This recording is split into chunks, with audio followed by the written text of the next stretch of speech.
Hello, and welcome to Crafting the Madam K Way. So this is a trial and error episode because I wasn't exactly sure what I was doing with a resisting technique, and I had some unexpected results that I probably could have looked up and figured out, but I didn't, so I learned them on my own, and I'll share them with you.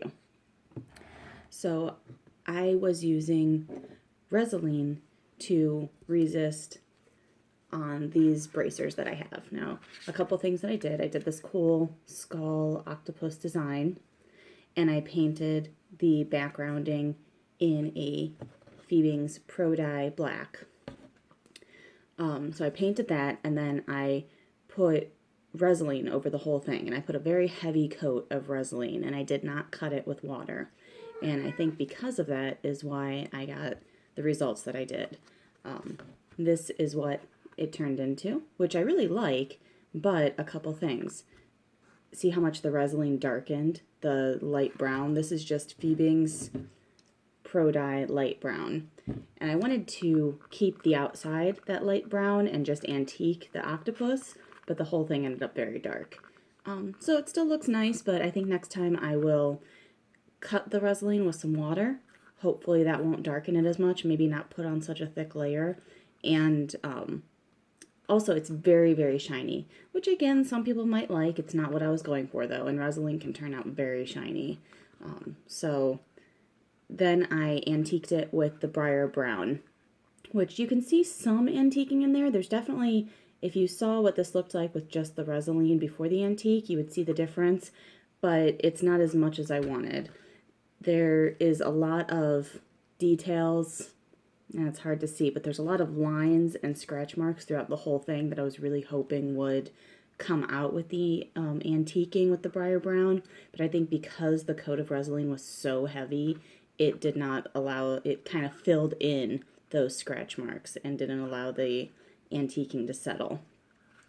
So I think next time, lighter Resolene and cut it with water. And the scratch marks, I'll probably make them a little deeper also, just so that there's more for the antiquing to grab and settle into. I also tried using painter's frog tape on the outside because I didn't want to use the Resolene on that. I just wanted to use the Resolene on the inside. That way when I did the antiquing over it, it just darkened this as a darker brown than what this would have been. But the frog tape didn't work. When I took it off, I found that parts of Resolene had dripped into it, so you can see where there's like a little drip mark. And I had it up around here. You can see another drip mark here. So I knew that if I was to put the Briar Brown over all of it, I'd get a variation in the color. So I ended up painting it black. So again, a happy mistake, as to quote Bob Ross, or happy accidents, I think is what he used to say. So there's no mistakes, no accidents. You just kind of redirect your design. So then I went with the black on the top and the bottom, and I really like it. It's a little shinier than I wanted. It's a little darker than I wanted, but I think overall these are going to make a really nice set of bracers. So I'll do another review on the Resolene when I use the cut and the lighter layers of Resolene and see what the difference is. I might even make the same set of bracers and see what the variation is just by using that different top coat. Okay, thanks for tuning in and having coffee with Madam K. It may not be the right way, but it's the Madam K way.